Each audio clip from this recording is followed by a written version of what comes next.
Hello, my name is Daniel Trujillo, and this is my personal strengths assessment for COH100. And starting off with my greatest strength, my number 10, I put self care since I've kind of figured out, for the most part, what works best for me in my daily life. And I just figured out how to deal with most of the stressors or responsibilities that I have to do throughout my day.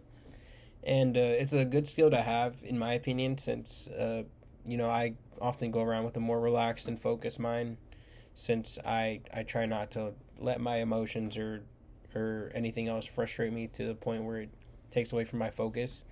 And yeah, it definitely helps with decision making and focusing on tasks throughout the day, and that's a good thing to have.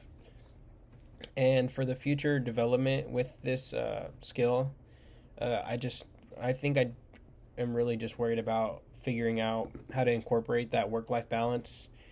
And I'm not sure specifically what field I want to go into yet, but I know that anything healthcare provider related has to have some interaction with clients or coworkers, and so to have that focus is important.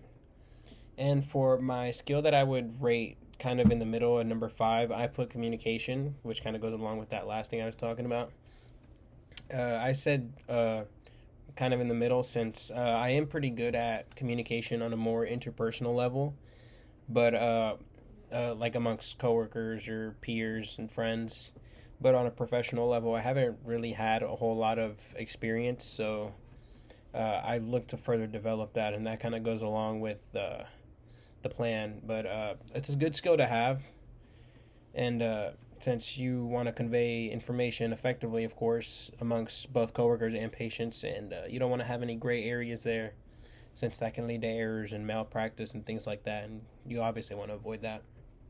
And a plan to further develop this skill is just practicing things discussed in this class, like the class standards.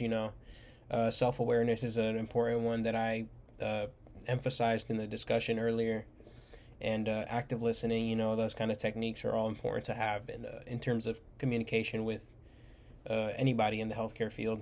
And for my last one, my what I would say is my probably weakest strength or skill is advocacy.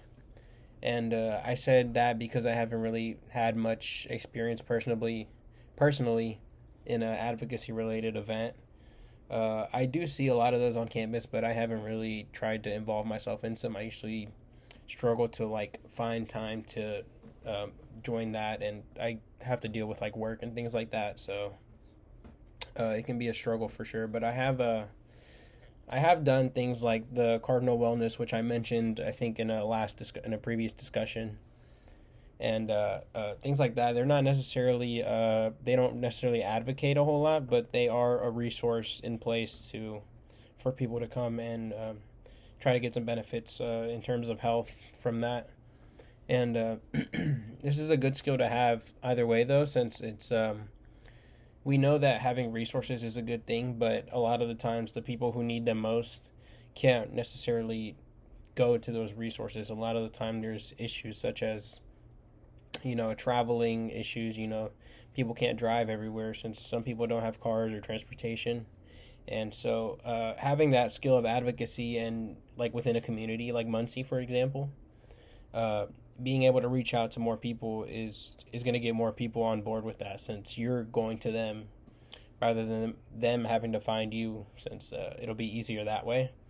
And so my plan to further develop that kind of skill is to just try to get more involved on campus. I'm not necessarily sure what resources are available, but I do try to talk amongst my faculty in the psychology department, which is where I'm majoring in, and try to figure out how I can get involved on campus. And that not only benefits your actual skills as a provider, it can also look good on things like your CV, your resume, in terms of going to grad school or other things like that. And having that skill is obviously important to have. And in conclusion, I mean, all three of these skills are important things you're going to need as a healthcare provider, and you're going to need all three of them to work effectively amongst patients and coworkers. So definitely trying to improve all of them still, for sure. And that's about it for me. Thank you.